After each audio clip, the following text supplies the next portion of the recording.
ऐसे इस धराधाम को पवित्र करने के लिए हमारे ठाकुर जी की परम भक्ता भक्तिमत श्री मीराबाई का प्रादुर्भाव हुआ। माधवी गोपी, जिस गोपी ने अपना मुख छुपाया ठाकुर जी से अपनी मां के कहने पर, बहुत ध्यान से सुनिएगा, जिस गोपी ने अपना मुख छुपाया मां के कहने पर ठाकुर जी से, जब उसने ठाकुर जी को देखा तब उसके मन में आया कि अरे मां, विश्व की मां तो बालकों का कल्याण करने वाला पथ दिखाती है, पर आपने मुझे कैसा मार्ग बताया? जिस संसार से मुख छुपाना चाहिए था उसको तो दिखाने की आज्ञा दी, और जिनको दिखाना चाहिए था उनसे छुपाने की कह दी। अब तो दिन प्रति बस कृष्ण मन, कृष्ण तन, कृष्ण ही हमारो धन, बस कृष्ण देखें कैसे भी।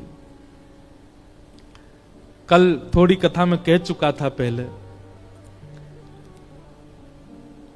समय आया इंद्र पूजा बंद करके सब ब्रजवासी गोवर्धन पूजा करने के लिए गए, और 84 कोस के जितने ब्रजवासी हैं सब इकट्ठे भये। और वहीं इंद्र ने जब कोप करके वर्षा की, 7 बरस के ठाकुर जी ने 7 कोस लंबे चौड़े गिरिराज पर्वत को अपनी बाम हस्त की कन्नी उंगली पर धारण किया। और जैसे ही ठाकुर जी ने गिरिराज जी धारण किए, दूर दूर खड़े हुए लाखों ब्रजवासी सब गिरिराज जी के समीप आ गए, सब भीतर आके खड़े हो गए। सब में आपस में चर्चा चल रही। अब गिरिराज जी 7 कोस लंबे हैं और दूर दूर वाले ने तो ठाकुर जी दिखे ही नहीं रहे हैं। सब बस ये कह रहे हैं, नंद के लाला ने गिरिराज जी उठा लिए, नंद के लाला ने पर्वत उठा लियो, नंद के लाला ने पहाड़ उठा लियो। यही चर्चा जब माधवी के कान में पड़ी तब माधवी बोली, शायद अब तो सबके बीच में ठाकुर जी अब तो दिख ही जाएंगे, क्योंकि जब जब श्याम सुंदर को देखने माधवी जाती, नेत्रों में जल आ जाता, धुंधलापन आ जाता, ठाकुर जी दिखते नहीं, क्योंकि शाप दे दिया ठाकुर जी ने। और ये शाप नहीं है, ये शाप नहीं है, ये विरह है। बंधुओं, हम एक बात निवेदन करें, मीराबाई का चरित्र या तो हम स्पर्श करते नहीं हो, करवा रहे हो तो फिरने का अच्छे से ही सुनियो। इस स्थिति में ना आना पड़े इसकी प्रार्थना कीजिएगा, क्योंकि अब कलिकाल ऐसा बचा नहीं है कि आप इसको सहन कर पाओ।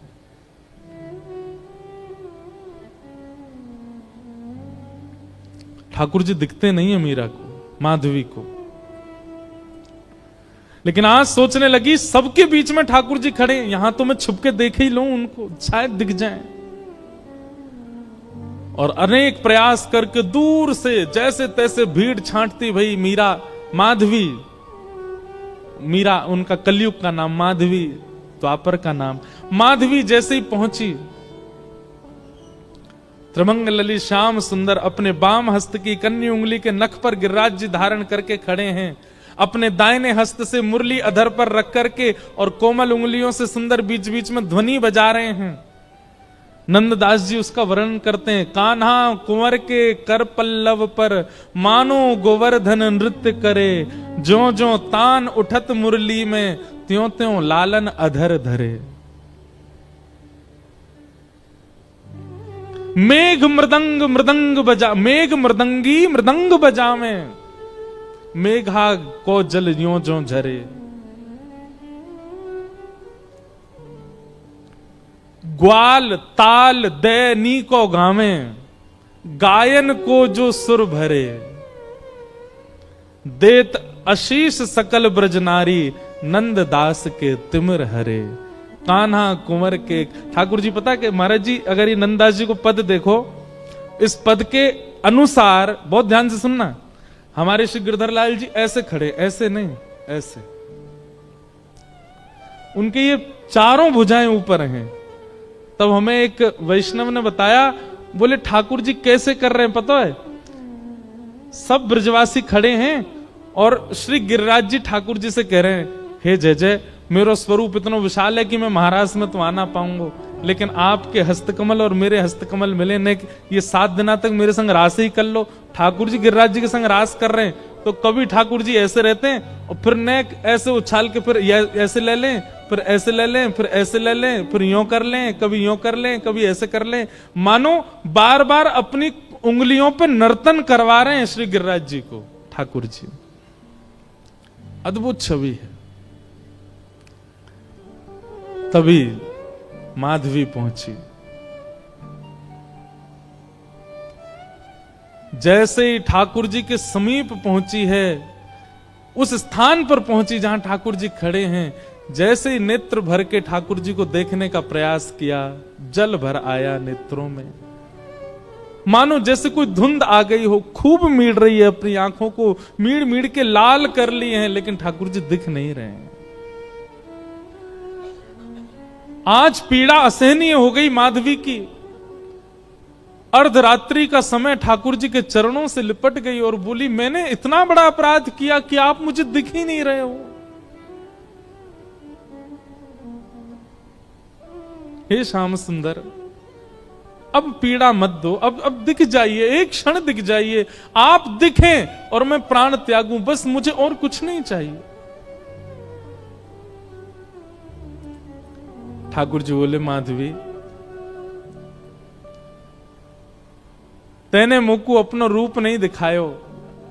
माधवी बोली, देख लो, मैं सामने खड़ी हूं, अब देख लो मेरे नेत्र, मेरे मुखमंडल को देख लो, जैसे चाहो देख लो, पर मेरे ऊपर तो ये जो दोष है ये हटाओ, मुंह को देखन दो आपको। ठाकुर जी बोले, अब तो माधवी ये पीड़ा तुमको ने सहनी पड़ेगी, क्योंकि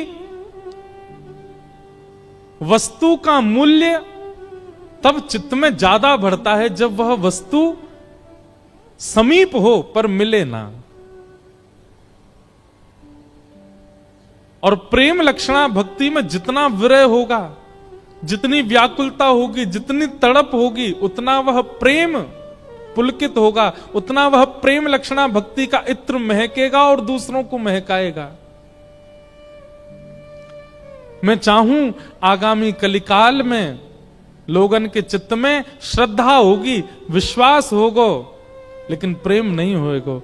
उनके चित्त में प्रेम प्रकट करवे के काजे मैं तो नहीं आऊंगो, तो को भेजूंगो, और वाके काजे तोए या जन्म में मेरे रूप के दर्शन को त्याग करना पड़ेगो, थोड़ो सहनो पड़ेगो। मीराबाई ने सहा है हमें और आपको प्रेम देने के लिए।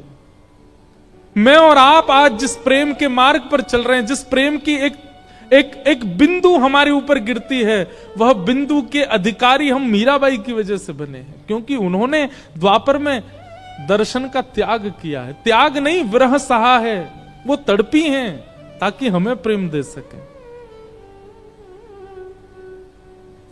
माधवी बोली, मुझे बस अवधि बता दीजिए, कम से कम एक अवधि पता होगी तो मैं उस अवधि के सहारे रह लूंगी कि इतना समय लगेगा आपके दर्शन में। एक अवधि बता दो, 10 वर्ष, 50 वर्ष, कितने वर्ष लगेंगे।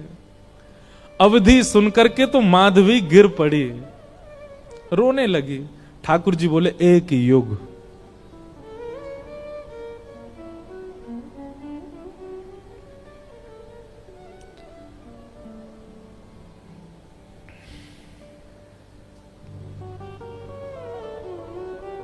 हम क्या विरह सहते हैं जीवन में, किस लिए रोते हैं ठाकुर जी के आगे। क्या विरह दिया कहां उन्होंने हमें, जो माधवी को दिया। 1 युग का विरह। इतना विरह तो किसी गोपी को भी नहीं मिला, इतना विरह तो किसी ब्रजवासी को नहीं मिला जितना विरह माधवी को मिला है। 1 युग का विरह।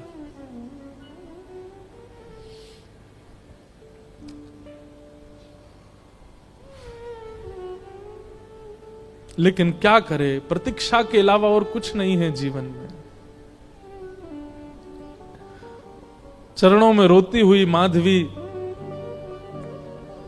जाने लगी। और एक वैष्णव का स्वरूप नहीं है आत्म दाह करना, चाहे तो त्याग दे शरीर, लेकिन नहीं। अब कृष्ण ने कहा है कि प्रतीक्षा करो तो करनी है। वो प्रतीक्षा के ही शब्द हैं जो मीराबाई लिखती हैं, जो शब्द हमारे हृदय को विदीर्ण करके भीतर प्रवेश कर जाते हैं। वो शब्द किसी 2, 4, 10 वर्ष की प्रेमिका के नहीं है, एक युग की प्रतीक्षा करने वाली प्रेमिका के शब्द हैं।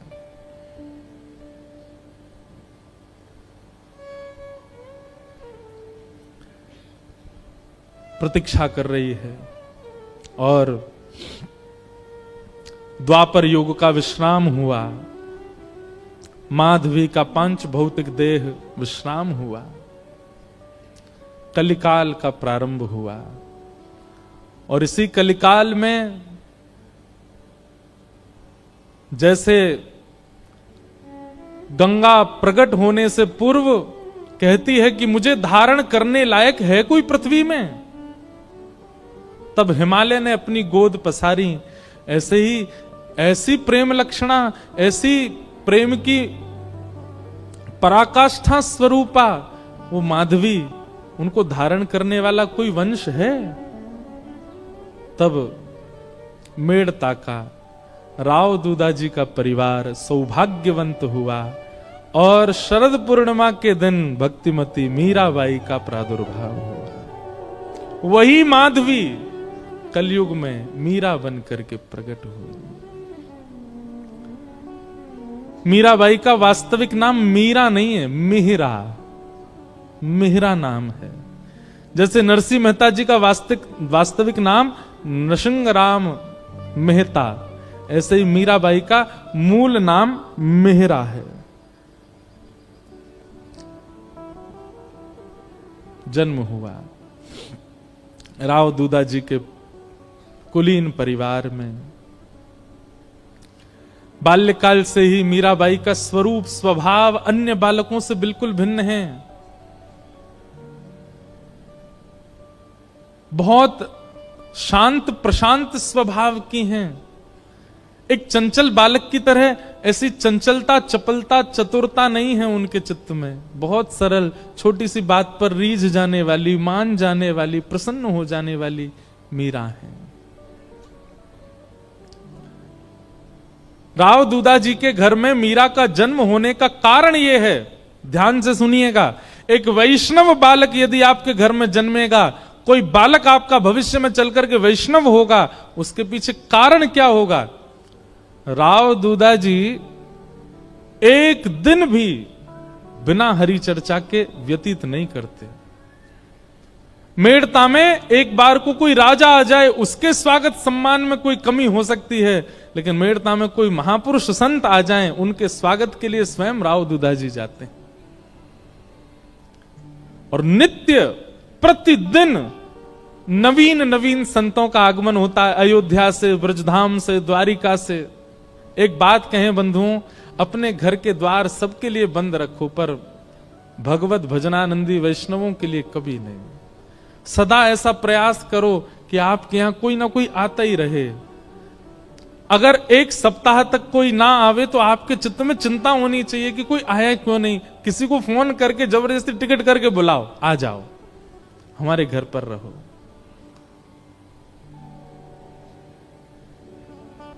उनके भजन के जीवाणु घर में होते हैं, उसी से ही बालकों में भक्ति भाव प्रकट होता है। मीरा को ऐसे ही नहीं भेज दिया है राव दूदाजी के यहां, क्योंकि उनके यहां नित्य सत्संग होता है। वर्षों से, मीरा के जन्म से पहले से ही नियम है सत्संग का। धीरे धीरे मीराबाई बड़ी होने लगी, कथाएं सुनती हैं। जोशी जी कथा सुनाने के लिए आते हैं, मीराबाई सुनकर के प्रसन्न हो जाती हैं। प्रश्न पूछती हैं, ऐसे ऐसे प्रश्न पूछती हैं कि जोशी जी ही स्तब्ध हो जाते हैं। मीराबाई का स्वभाव ऐसा बताया गया कि कोई पूछता कि आप कौन हो, तो मीराबाई अपना परिचय ऐसा नहीं देती कि मेड़ता नरेश महाराज राव दूदाजी की मैं पौत्री हूं, बल्कि अपना परिचय ऐसे देती हैं, परम गौभक्त संत सेवी परम सत्संगी श्री ठाकुर जी राधा माधव की नित्य लीला नित्य सेवा में प्रवीण श्री राव दूधा जी की मैं पौत्री हूं। वो कभी ऐसा परिचय नहीं देती हैं कि इतने बड़े राजा घराने की मैं पुत्री। ये गुण भागवत में लिखा है कि परम भागवत कभी भी अपने उच्च कुल, अपनी जात, अपनी आदि आदि के प्रभाव में नहीं रहता। मीराबाई ऐसी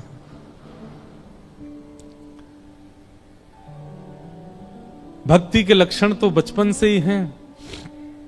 बस कोई बीज में जल देने वाला मिल जाए जिससे उसको राह मिले वृक्ष बनने की। एक दिन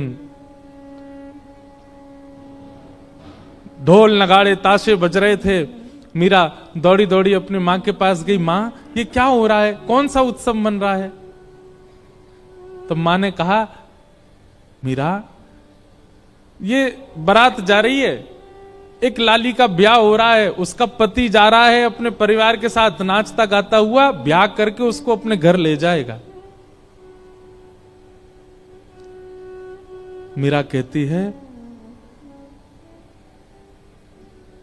ऐसे दुल्हा सबके लिए आते हैं? बोले हां, सब कन्या का ब्याह होता है, सबके दुल्हा आते हैं। अच्छा, तो मां मेरा भी ब्याह होगा? हां, तेरा भी ब्याह होगा। जैसे तेरे बापू सा हैं ऐसे ही तू भी ब्याह करेगी और फिर तेरे बालक भी उनको बापू बोलेंगे और तू उनकी मां होगी, तेरा भी ब्याह होगा। मीरा सोच में है और कहती है, मेरे बींद कौन होंगे फिर? मेरा ब्याह किससे होगा? कौन होंगे मेरे बींद? छोटी सी कन्या ऐसे सवाल पूछे तो मां तो उसको मजाक में ले लेती है। अरे मीरा, ये कोई समय है, अभी थोड़ी बड़ी तो हो जा। कभी और कार्य में लगते हैं, कभी और मीरा की तो वो चिंता का विषय हो गया कि मेरे बींद हैं कौन और वो कब आएंगे मुझे लेने। बार बार बस यही पूछती है, मेरा किससे ब्याह होगा, मेरा किससे ब्याह होगा, मेरे बींद कौन है। एक दिन हार के मां ने मीरा को गोद में लिया, पूरे दिन चिल्लाती रहती है, ये तेरे बैठे कमरे में मुरली हाथ में लिए त्रिभंग लली, ये जो स्वरूप है, ये गिरधर, यही है तेरे बींद।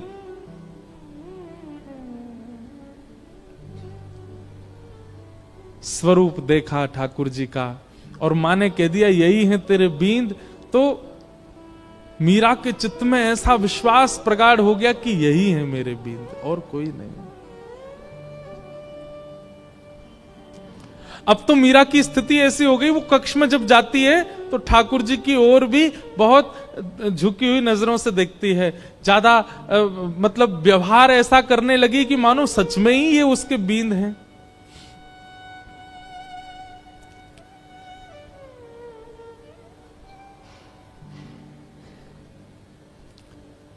संतों से कथा सुनती है और चित्त में ठाकुर जी के प्रति संबंध का प्रगाढ़ विश्वास कर चुकी मीराबाई धीरे धीरे प्रेम लक्षण भक्ति में प्रकट होने लगी। एक दिन एक संत का आगमन हुआ और वे अपने प्रवचन के समय अपने बगल में ही अपने गिरधर गोपाल को विराजमान करके प्रवचन कर रहे थे और छोटी सी मीरा, उनको एक ही चीज की प्रतीक्षा होती थी पूरे दिन की, मां मुझे सत्संग में लेके कब जाएगी। और जैसे ही मीराबाई पहुंची, छोटी सी मीरा कथा सुनते सुनते दृष्टि पड़ी बगल में बैठे हुए गिरधर स्वरूप पर, वो गिरधर गोपाल पर। अपलक नेत्रों से केवल ना प्रवचन सुन रही है ना महाराज जी को देख रही है, वो तो उनके ठाकुर जी को अपलक नेत्रों से देख रही है। और बीच बीच में मानो जैसे नेत्रबंद हो जाते हैं और उसको कुछ ब्रजमंडल जैसा दिखने लगता है। उसको कभी कभी वर्षा दिखती है, कभी कभी गिरिराज जी धारण करके ठाकुर जी खड़े हैं और एक गोपी चरण से लिपट करके रो रही है। ऐसा दृश्य उसके चित्त में आने लगा, मानो अपने पूर्व जन्म की स्मृतियां चित्त में प्रकट होने लगी।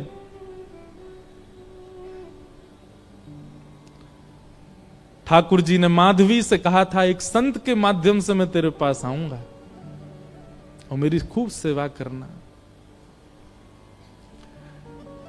माधवी को थोड़ी थोड़ी स्मृति आ गई, मीरा को, और जैसी स्मृति पूर्ण हुई, कथा विश्राम हुई, नेत्र लाल हैं, अश्रु गिर रहे हैं नेत्रों से, और अपनी मां को पकड़ के कहती है, मां ये कौन है?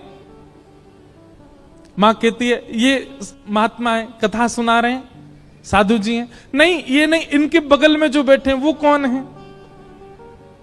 ये तो इनके ठाकुर जी हैं। हाँ, तो मेरे बींद ना, आपने कहा था ना मेरे बींद, वही है ना ये?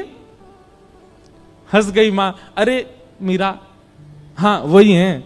तो मेरे बींद आ तो गए मां, अब मेरा ब्याह करा दो। अरे अभी तेरी उम्र नहीं है मीरा, तो मैं बड़ी हो जाऊं तब करा देना, पर तब तक मेरे बींद को घर में ही रख लो, मैं इनको पास में रख लूं अपने। बालपन की वो बातें सबको नहीं भाती हैं। प्रणाम करने के लिए मंच पर जब गई, मीरा के नेत्र सजल। महाराज जी ने पूछ लिया, अरे बिटिया क्यों रोती है? मीरा कहती है, ये मेरे हैं, ये आपके साथ आए हैं, इन्होंने मुझे वचन दिया था ये एक साधु के साथ आएंगे, ये मेरे हैं, आप इनको मुझे दे दीजिए।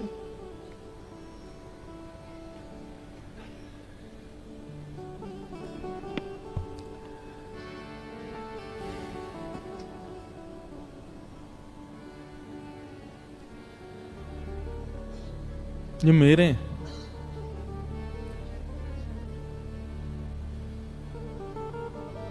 कोई अपने ठाकुर कैसे दे सकता है किसी को?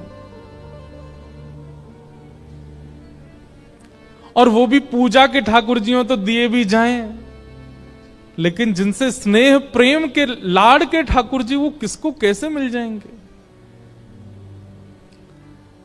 पहले तो छोटी बालिका समझ करके महात्मा हंस गए, लेकिन जब कहने लगी ये तो मेरे हैं जिद करने लगी, तो महात्मा भी प्रेमी थे, व्याकुल हो गए, अपने ठाकुर जी को हृदय से लगा के तुरंत चले गए वहां से। मीराबाई कहने लगी, संत बुरे नहीं है, माता पिता बुरे नहीं है, आप ही मेरे पास आना नहीं चाहते हो। अरे और कितनी प्रतीक्षा कराओगे? मैं कब से प्रतीक्षा करती हूं, अब आ तो गए हो एक महात्मा के द्वारा, अब आ क्यों नहीं जाते मेरे पास? मां डांटती है, पिताजी डांटते हैं, सब घर के लोग समझाते हैं, पर मीरा की एक अलग जिद है। एकांत में बैठी रहती है, ना खाती है, ना पीती है, ना खेलती है, बस चिंतन करती है और रोती रहती है।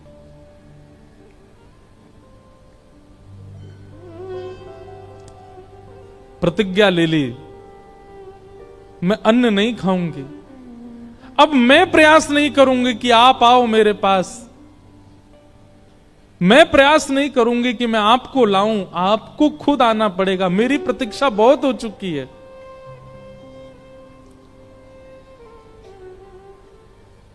वहां महात्मा ठाकुर जी की सेवा शयन करा करके जैसे शयन में गए, ठाकुर जी उनके स्वप्न में आ गए। और स्वप्न में आकर के बोले, बाबा आपने मेरी खूब सेवा करी, खूब मेरे 56 भोग लगाए, खूब मुझको लाड़ प्यार कियो, खूब मुझको डुलायो, इतनो भाव से मेरी सेवा करी बाबा, पर अब आपकी सेवा पूरी है गई। जो बालिका आज कथा में आई, मैंने वाकू वचन दियो है कि मैं आपके माध्यम से आऊंगा, आप उनको जाए के मुंह को दे दो। अब जब ठाकुर जी ही स्वयं आज्ञा कर दें तो फिर कोई कैसे मना करे? रात्रि, अर्धरात्रि का समय, महात्मा उठे, अपने ठाकुर जी को हृदय से लगा के खूब रोए, जय जय, मेरी सेवा में कोई कमी रह गई? नहीं नहीं, कोई कमी नहीं बाबा, मैं तो बहुत प्रसन्न हूं, पर अब कछु दिना आप एकांत में भजन करो, फिर मेरी प्राप्ति है जाएगी। अब आप तो चले जाओगे, फिर मेरी सेवा कौन करेगा? या हमारे सेवा विस्तार के लिए वह कन्या को मोह दे दो। और अर्धरात्रि का समय, नन्ही सी मीरा अनशन व्रत पर मानो बैठी हो और महात्मा पहुंच गए। ले मीरा है गिरधर तेरा, ले मीरा है गिरधर तेरा। अपने ठाकुर जी को लेकर के गए। सेवा बड़े भावत करियो, सेवा बड़े भावत करियो, रखियो नने नानेरा हो, रखियो ने नानेरा। बेटी ले मीरा है गिरधर तेरा, ले मीरा ने गिरधर तेरा। मीरा के चित्त में पीड़ा भी हो रही है और वो नाच भी रही है। नाच इसलिए रही है कि आज मानो जैसे वर्षों और युगों का विरह समाप्त होगा, पर पीड़ा इस बात की है कि मैं एक वैष्णव की सेवा ले रही हूं। उन महात्मा के नेत्रों के आंसू मीरा को बहुत, ये एक वैष्णव का स्वरूप हो जाता है। वो स्वयं पीड़ा में रहना मंजूर रखता है, पर अन्य किसी वैष्णव की पीड़ा देख नहीं पाता।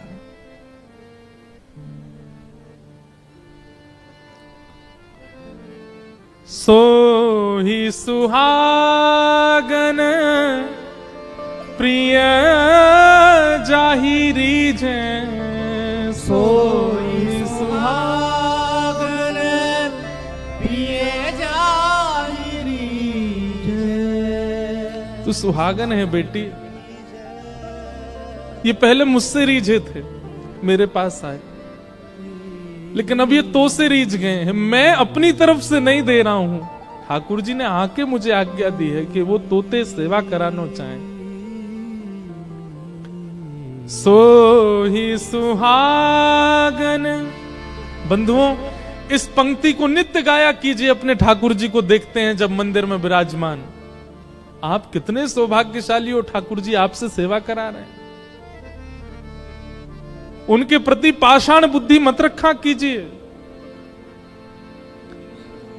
आपका कोई तो ऐसा गुण है जिसके कारण ठाकुर जी आप चले जाते हैं बाहर, आप आ जाते हैं कथा, मैं आ जाता हूं कथा करने।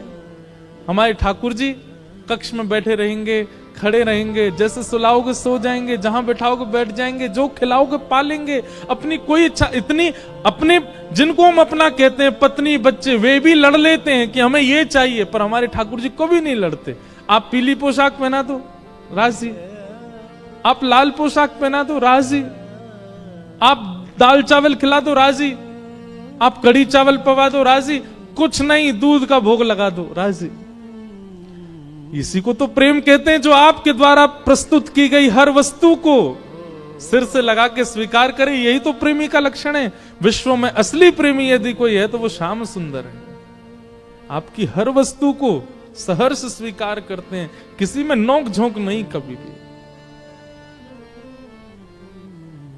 सो ही सुहागन प्रिय जाहिरी जे, सोई सुहागन प्रिय जाहिरी जे। कैसा तेरा मेरा हो, कैसा तेरा मेरा बेटी ले मीरा है गिरधर तेरा, ले मीरा ले गिरधर तेरा।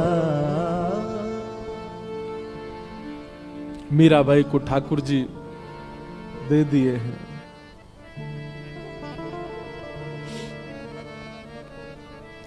चले गए महात्मा। ये ठाकुर जी का नियम है बंधुओं, एक को संयोग देते हैं तो जिसको संयोग दे रहे हैं मानो किसी को वियोग देके आए, और जिसको संयोग दिया है वो तैयार रहे, एक दिन वियोग मिलेगा।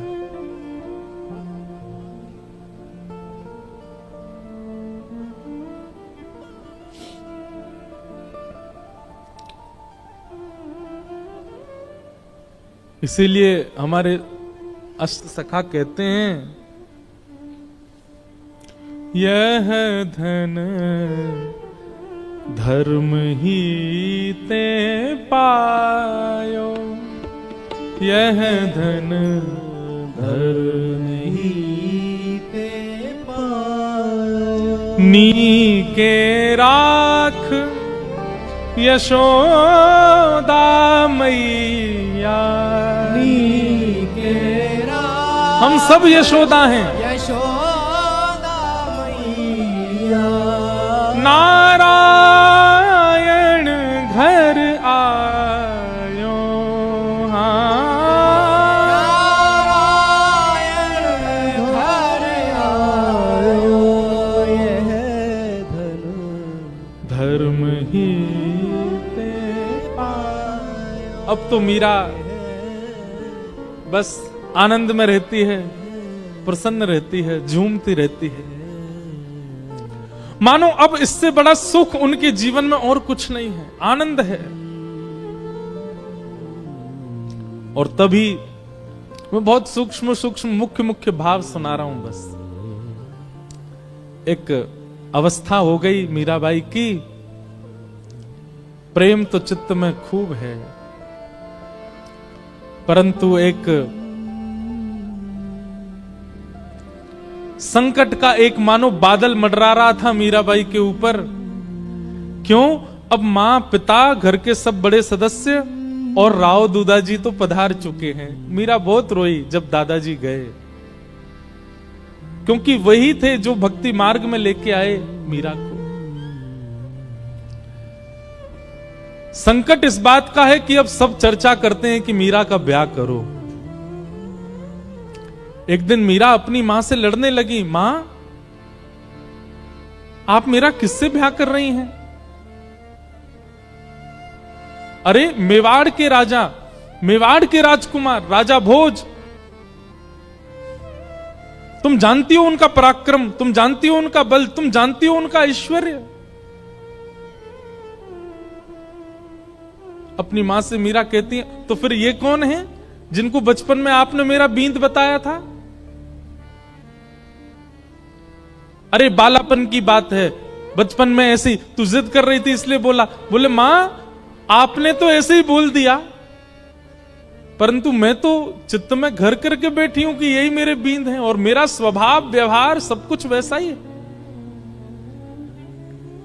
आप अपनी बात से कैसे मुकर सकती हैं मां? चुपचाप तैयार हो जा, तुझे देखने वाले आ रहे हैं। कौन समझे विरह वेदना। मीराबाई बैठी है अपने ठाकुर के सामने, मंदिर में ही बैठी है, कुछ विशेष श्रृंगार नहीं किया है। तभी भोजराज और पूरा परिवार सब आए।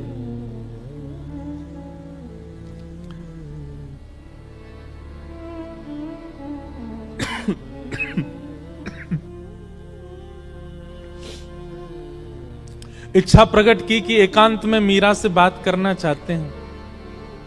मीराबाई बोली, मेरे लिए तो एकांत मेरे ठाकुर जी का स्थान है, जो बात करनी यहीं बैठ के कर लो। सब चर्चा हुई, मीराबाई ने स्पष्ट कर दिया, एक पत्नी जो धर्म का निर्वहन करती है, अगर वो अपेक्षा आप मुझसे रखते हैं और मुझसे ब्याह करना चाहते हैं, तो मैं पहले ही आपको स्पष्ट कर दूं कि मैं उन सब धर्म के निर्वहन में बिल्कुल अपूर्ण हूं, मैं नहीं कर पाऊंगी। आप अपने परिवार में सबसे कह दीजिए मैं उस योग्य हूं नहीं, वो तो मेरे परिवार वाले चाहते हैं, इसलिए मैं आपसे चर्चा कर रही हूं। नहीं तो एक स्त्री का जो धर्म होता है पति के प्रति, ससुराल के प्रति, उन सबको, मैं तो अपने घर के प्रति कोई धर्म नहीं निभा पाती एक पुत्री का। इसलिए मैं आपसे पहले ही स्पष्ट कर देती हूं कि एक पत्नी का धर्म मैं नहीं निभा पाऊंगी। भोजराज का उत्तर सुनने लायक है। बंधुओं, मीराबाई का जिनसे ब्याह हुआ वो अत्यंत कुलीन भाव के हैं। उन्होंने कहा मुझे मंजूर है, मैं भी नहीं आपसे अपेक्षा रखता हूं कि आप पत्नी धर्म का निर्वहन मुझसे करें। आपकी सुबह से अभी तक की गतिविधियां देख करके, आपके विचार भाव और आपके हृदय की स्थिति देख करके मैं जान चुका हूं कि आप सामान्य धर्म में नहीं हैं। परंतु अब मेरी इच्छा और ज्यादा आपसे विवाह करने की इसलिए है कि मैं आपसे पत्नी धर्म का निर्वहन नहीं करवाना चाहता। मैं चाहता हूं हमारी मेवाड़ की भूमि में राजा तो बहुत आते हैं, मेवाड़ की भूमि में बड़े बड़े महापुरुष आते हैं, बड़े बड़े योद्धा आते हैं, पर मेवाड़ की भूमि पर अभी तक किसी भक्त के चरण नहीं पड़े। यदि आप मुझसे विवाह करें और हमारी मेवाड़ की भूमि को अपने चरणों से और श्री गिरधर लाल जी के स्थापन से पवित्र कर दें तो ये हमारे लिए बड़े सौभाग्य की बात होगी। मैं इस चर्चा को गुप्त रखूंगा, किसी के सन्मुख नहीं कहूंगा। ये मेरी और आपकी चर्चा है, सबको बताने के लिए विवाह का एक अभिनय होगा, परंतु मैं चाहता हूं कि आपके चरण हमारी मेवाड़ को पवित्र करें। बाकी जैसी आपकी इच्छा होगी, मेरी उसमें कोई अतिशयोक्ति नहीं होगी। और ऐसा कहकर के भोजराज चले गए। मीराबाई ने कोई उत्तर नहीं दिया। लेकिन प्राचीन भारत में कहां पूछा जाता है, सबने पक्का कर दिया ब्याह।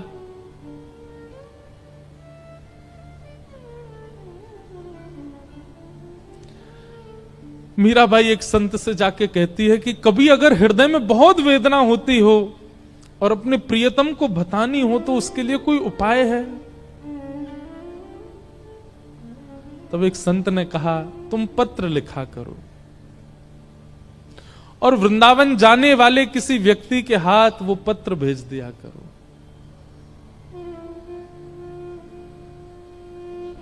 बहुत प्यारा पद है मीराबाई का। मीराबाई आज पत्र लिखने के लिए बैठी है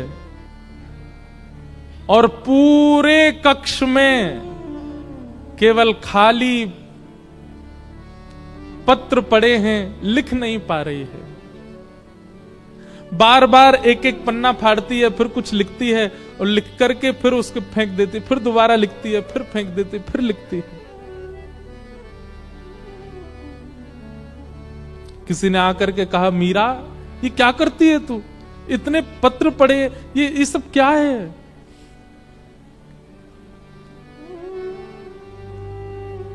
पत्तियां मैं कैसे लिखूं, लिखी ही न जाए। पत्तियां मैं कैसे लिखूं, लिखी ही न जाए। पत्तियां मैं कैसे लिखूं, लिखी ही न जाए।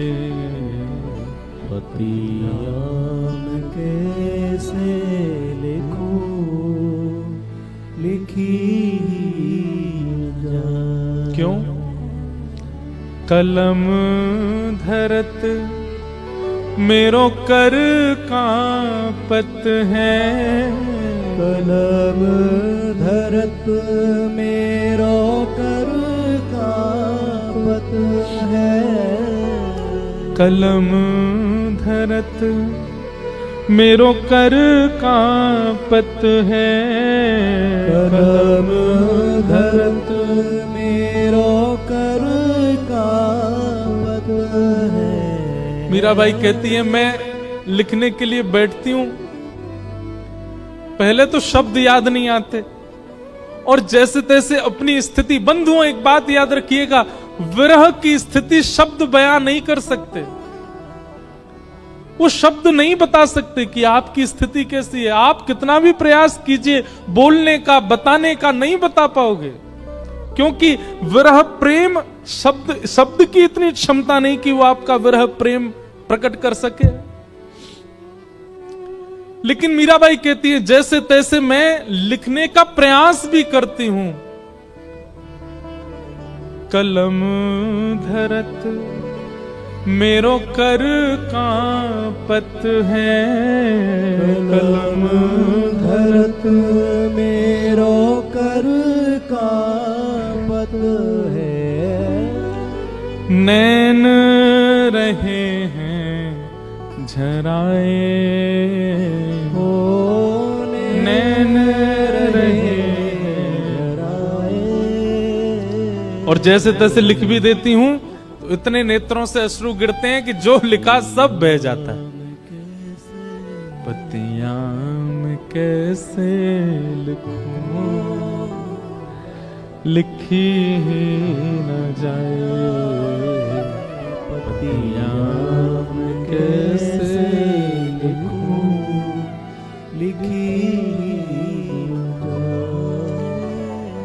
पतियां मैं कैसे लिखूं, लिखी ही न जाए, पतियां मैं कैसे लिखूं, लिखी न जाए।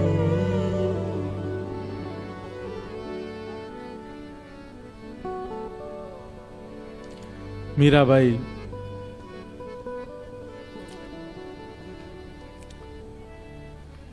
बस स्मरण करती हैं, वृंदावन की दिशा की ओर देखती रहती हैं। अभी भी विरह समाप्त नहीं हुआ है। घड़ी आई विवाह की, पूरा मेड़ता सजा है, परंतु होने वाली दुल्हन, उसके मुख पर बिल्कुल प्रसन्नता नहीं है। मीराबाई ठाकुर जी के सामने बैठकर के केवल इतनी प्रार्थना करती है, मैं देह और आत्मा को अलग मानती हूं, मैं जानती हूं देह की क्रिया आप स्वीकार नहीं करते। देह भले ही कोई और वर्ण करके ले जाए, कम से कम आत्मा आपकी है, ये स्वीकार करके मुझे कैसे भी बता दीजिए कि आपने मुझे स्वीकार कर लिया, मुझे और कुछ नहीं चाहिए।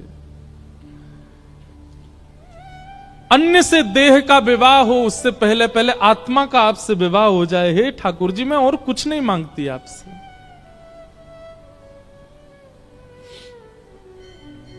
रात्रि में मीरा रोते रोते सोई हैं और तभी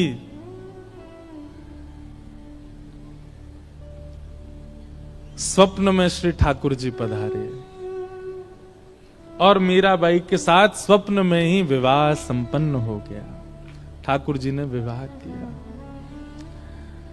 प्रातः काल का समय, पूरे घर में शादी की तैयारियां चल रही हैं। मां दौड़ी दौड़ी मीराबाई के कक्ष में गई, अभी तक मीरा उठी नहीं है। जैसे ही भवन में प्रवेश करके भीतर देखा, एक नवीन शादी का जोड़ा पहने हैं, हाथों में मेहंदी रची हुई है, मांग में सिंदूर भरा है, गले में सुंदर ऐसा अद्भुत मंगलसूत्र पहन रखा है, यहां तक केवल चूड़ियों से अलंकृत हाथ हैं। अद्भुत श्रृंगार और प्रसन्न मुद्रा में मीरा सोई है। मीराबाई के विवाह के लिए जो पोशाक मंगाई गई है वो तो दूर रखी है, ये एक नवीन पोशाक, और ऐसी पोशाक की मेड़ताओं ने भी कभी नहीं देखी होगी। मां ने तुरंत मीराबाई को उठाया, उठा करके पूछा, मीरा जल्दी उठ, ये सब क्या करके बैठी है? तेरे मांग में सिंदूर, गले में मंगलसूत्र, हाथ रचे हुए, ये इतने सुंदर तूने जोड़ा, ये क्या करके आई है? कहां से लेके आई है सब?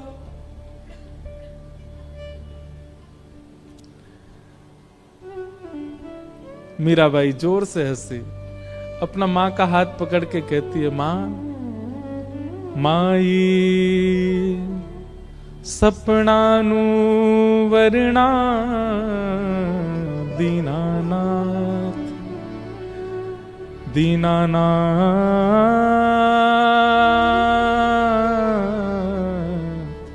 दीनानाथ। माई कल मेरा ब्याह हो गया। किससे ब्याह हुआ? बोले मेरे गिरधर लाल। मां मैं आपको कैसे वर्णन करूं? आप जो व्यवस्थाएं कर रहे हैं ना, ये सब फीकी हैं उस व्यवस्था के आगे। ऐसा सुंदर, ऐसे सुंदर पुष्प लगे थे, ऐसे सुंदर दावत बनी थी, ऐसे सुंदर सुंदर घोड़े हाथी सब आए थे। क्या बात बनाती है? कब हुआ तेरा ब्याह? किसने देखा तेरा ब्याह? मीरा कहती है, एक ने देखा हो, दो ने देखा हो तो कहूं 56 कोटा जना पधार्या, दुल्हो श्री ब्रजनाथ,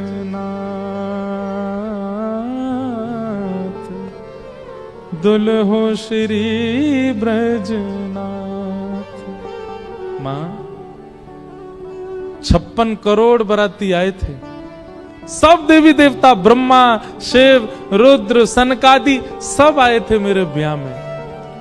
और इन सब बरातियों के बीच एक सुंदर से हाथी पर सहरा बांधे, अद्भुत पोशाक पहने, मधुर मुस्कान, कटाक्ष नेत्र, मधुर घुंघराले केश, हाथ में मुरली लिए मेरे दुल्हा बनकर के साक्षात ब्रजनाथ श्री कृष्ण आए थे। दुल्हो श्री ब्रजनाथ। बहुत सुंदर वर्णन है। मीराबाई अपने स्वप्न के विवाह का वर्णन कर रही है अपने मां के आगे। किसने हमारा कन्यादान किया, हमारे फेरे कैसे पड़े, उन्होंने मेरे गले में कैसे मंगलसूत्र पहनाया, दावत कैसे हुई, एक एक चीज का वर्णन कर रही है मीरा। और मां इधर से उधर जा रही है, सिर पीट रही है, रो रही है। ये क्या बातें कर रही है मीरा तू? लेकिन कौन समझे मीरा को? मीराबाई हंसने लगी और कहने लगी, मां मेरा ब्याह हो गया। मां तुरंत भीतर गई, घड़े में जल भर के लाई और ला करके मीरा के मांग का सिंदूर पोंछने लगी। मीरा कहती हैं, अब चाहे जो कर लो मां, ये देह चाहे जिसको दे दो, पर आत्मा को तो स्वीकार कर लिया है श्याम सुंदर ने। अब मैं राजी राजी चली जाऊंगी जहां भेजोगी, मुझे अब परवाह नहीं। मैं जिनकी हूं उन्होंने मुझे स्वीकार कर लिया है। कितनी पीड़ादायी बात है। मीराबाई का पुनः श्रृंगार किया गया और फिर मंडप में ले जाया गया।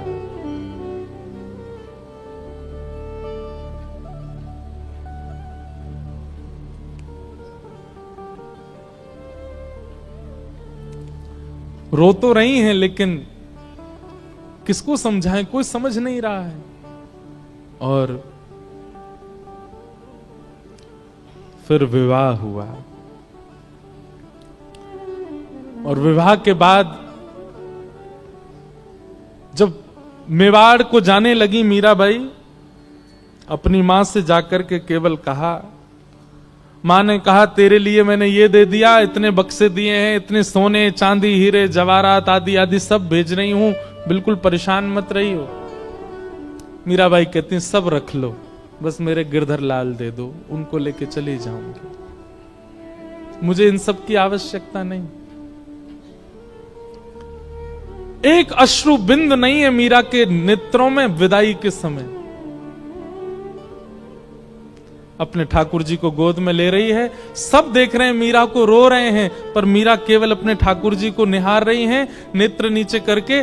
गाड़ी, बैलगाड़ी, घोड़ा गाड़ी, हाथी गाड़ी सब धीरे धीरे चलते जा रहे हैं और मीरा ना प्रसन्न है ना उदास है, बस एक समत्व है मुखमंडल पर। निकल गई मेवाड़।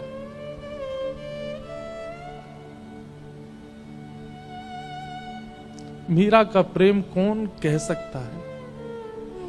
इस तुच्छ मुख से कितना कहें उनका प्रेम। केवल त्याग है पूरे जीवन में और कुछ नहीं। आ गई, विवाह हो गया। विवाह के बाद उनके पति अनुकूल थे, उनकी पूजा में कभी विक्षेप नहीं होने देते थे। लेकिन ठाकुर जी की पता नहीं कैसी लीला है कि जो अनुकूल होता है भक्ति में उसको दूर कर देते हैं। और एक दिन आगरा के युद्ध में पूरे परिवार में केवल मीरा का संग देने वाले उनके पति, उनको इतने बाण लगे कि वे मरणासन अवस्था में आ गए। मरणासन अवस्था में जब लाया गया, वैद्य ने लेप करके उनको जब कक्ष में लिटाया, मीरा दूर खड़ी खड़ी देख रही है और एक मित्र के भांति दोनों चर्चा करते हैं। लेकिन भोजराज मीरा के प्रति गुरु का भाव रखते हैं। भोजराज कहते हैं, मैंने आपका स्पर्श कन्यादान के समय किया था, आपके हस्त कमल का, परंतु अब मुझे लगता है मेरा अंत समीप है, उससे पूर्व में एक बार आपका स्पर्श करना चाहता हूं। मीराबाई कुछ नहीं बोली। तो भोजराज कहते हैं, मैं एक बार केवल आपके श्री चरणों का स्पर्श करना चाहता हूं।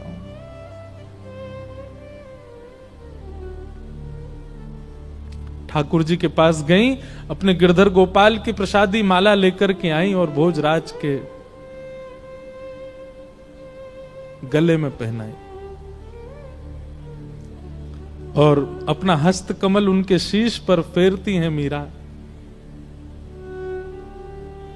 ऐसा कहते हैं, मैंने पढ़ा है कि वैसे तो मीरा श्रृंगार करती नहीं थी, पर जिस दिन भोजराज जी की ये स्थिति थी, उस दिन कोई उत्सव मीराबाई ने किया था और उस दिन 16 श्रृंगार किए थे मीराबाई ने।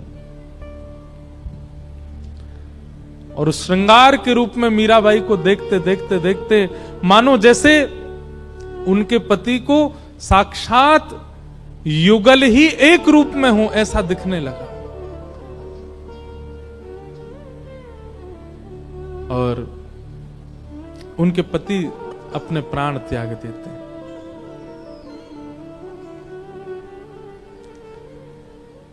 अब पूरे मेवाड़ में एक भी व्यक्ति मीराबाई के पक्ष का नहीं है।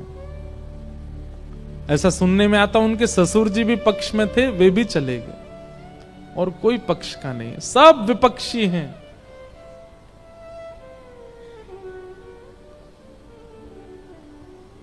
खूब यातनाएं देते हैं, प्रताड़ना करते हैं, उपहास करते हैं, पर मीराबाई को इससे कोई फर्क नहीं पड़ता।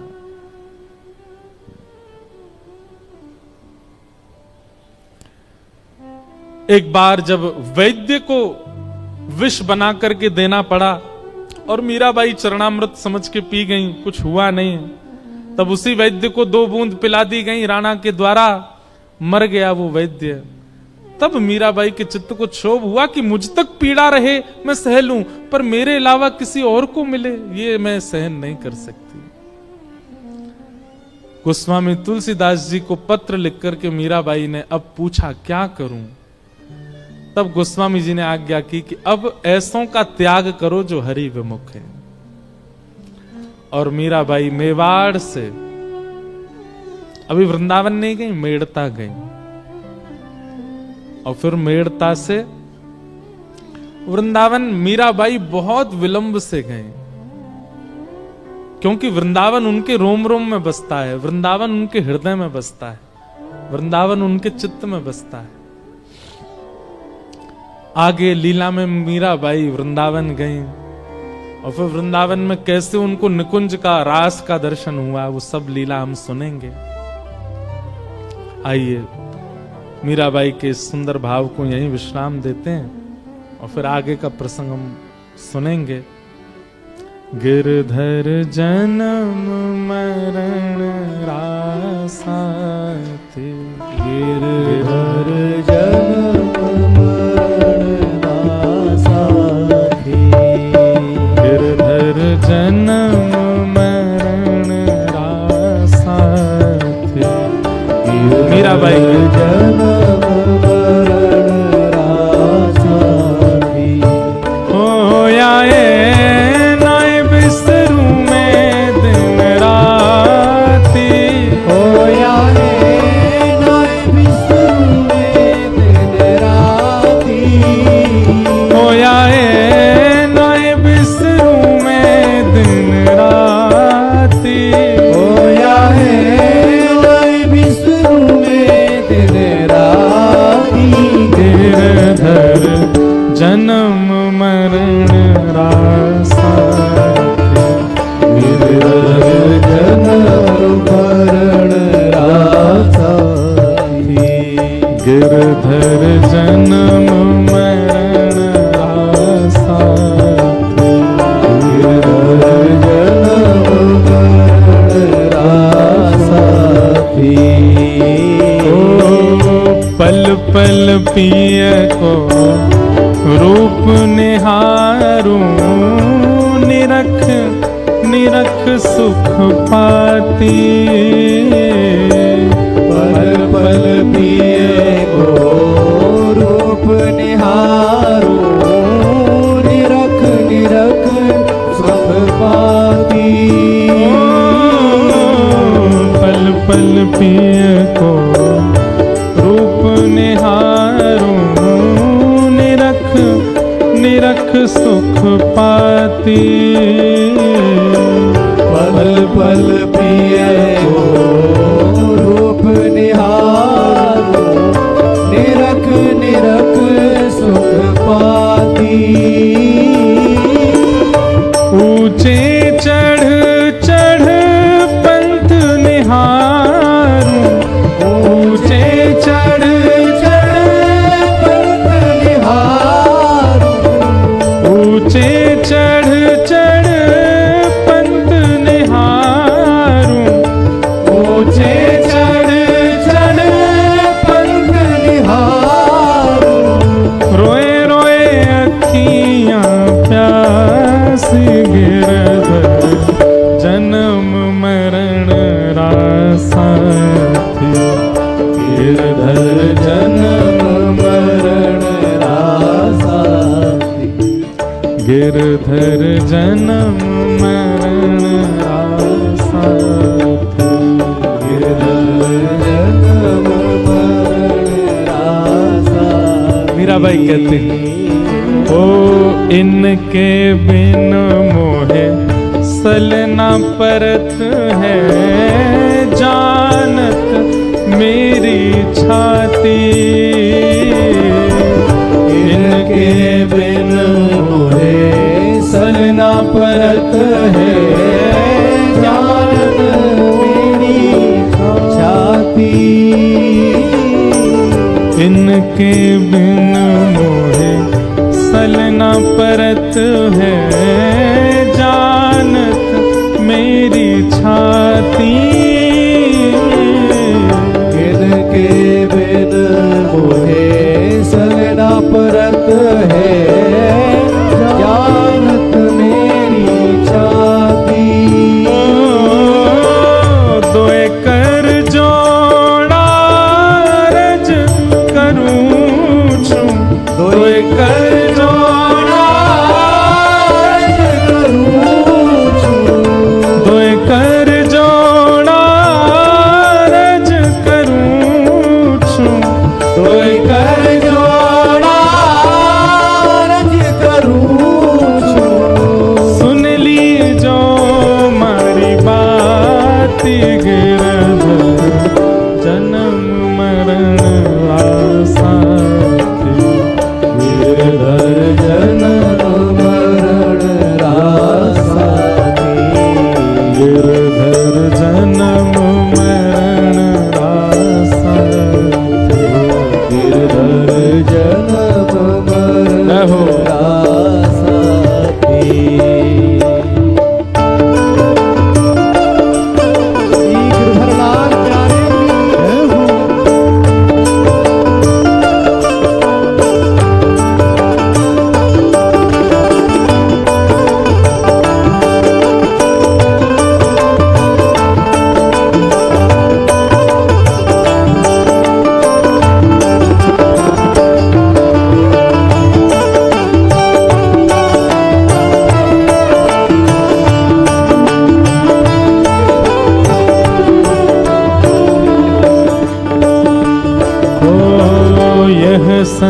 संसार सकल जग झूठा झूठा कुल रानाता।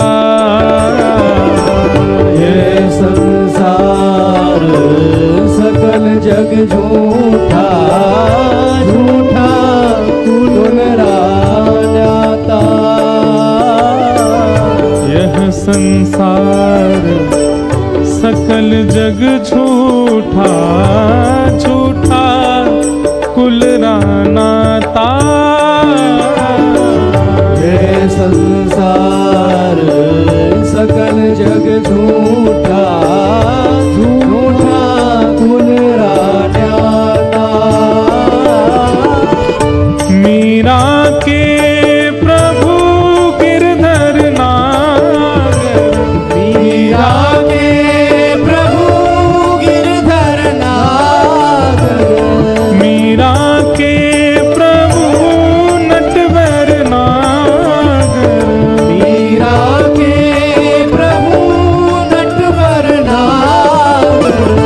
हरि चरणा चितराची गिरधर जन्म मरण रासा। गिरधर जन्म मरण रासा थी। ओ मीरा के प्रभु गिरधर नागर। मीरा के प्रभु गिरधर नागर। मीरा के प्रभु नटवर नागर। मीरा के प्रभु नटवर नागर। हरि चरणा चितराच गिरधर जन्म मरण रासा। गिरधर जन्म मरण रासा थी। गिरधर जन्म मरण रासा। गिरधर जन्म मरण रासा थी। गिरधर जन्म मरण रासा। गिरधर जन्म मरण रासा थी। गिरधर जन्म मरण रासा। गिरधर जन्म मरण रासा थी। गुरु वृंदावन बिहारी लाल की जय। श्री राधा रमण लाल की जय। श्री राधा वल्लभ लाल की। हरिहर मिलन महोत्सव की आज के आनंद की जय। जय जय श्री राधे। हमारे मध्य आज पूज्य परम गौ भक्त एवं गौ सेवा मिशन के परमाध्यक्ष परम पूजनीय श्री कृष्णानंद जी महाराज पधारे हैं। महाराज जी की बड़ी विरह वेदना है और आज महाराज जी का भाव था कि पंजाब के लोगों को इस वेदना से युक्त कराया जाए। हम तो आज दूसरे ही भाव में हैं, इसलिए हम तो इस विषय पर कल बोलेंगे, लेकिन महाराज जी से निवेदन है कि आप अपने भाव सब लोगों को यहाँ कहें और आप सब लोग अभी कोई भी अपना स्थान नहीं छोड़ें। अभी आरती होगी, आरती के बाद ही सब लोग यहाँ से प्रस्थान कीजिएगा। महाराज जी कोई निवेदन कर रहे हैं, सुन लीजिए। दूसरी बात, विश्राम दिवस की कथा 23 तारीख को सुबह 10 बजे से है। आप सब लोग समय से आकर के अपना स्थान ग्रहण कीजिएगा। आगे कल भी यही समय कथा का दो तीन दिन की कथा बची है, खूब भाव से हम लोग श्रवण करेंगे। महाराज जी के भाव आप सुनिए, आरती होगी, फिर यहाँ से सब लोग प्रस्थान करेंगे। जय जय श्री राम। श्री वृंदावन बिहारी लाल की, सियावर रामचंद्र महाराज की, उमापति महादेव की। जय जय श्री जय जय श्री राधे। व्यासपीठ पर सुशोभित श्री गिरधर जी के लाडले, और हमारा तो यही मानना है कि पूर्व जन्म में हमारे गिरधर जी के कुछ सखा ही श्री अंद्रेश जी के रूप में इस धरा पर आए हैं, और इसके मूल में पूज्य कृष्ण ठाकुर जी ने जो करीब 50 वर्षों से रसिकों को, संतों को भागवत कथा, राम कथा सुना करके परम सुख दिया है, उसी का ही फल मिला है कि श्री अंद्रेश जी जैसा यशस्वी पुत्र एक रसिक उनके कुल में उत्पन्न हुआ है। बहुत बहुत शुभ मंगल कामना श्री अंद्रेश जी के लिए। अमृतसर की सुपुत्र धरा पर जो विश्व वंदनीय है, जहाँ पर प्रभु श्री रघुनाथ के लाडले लव कुश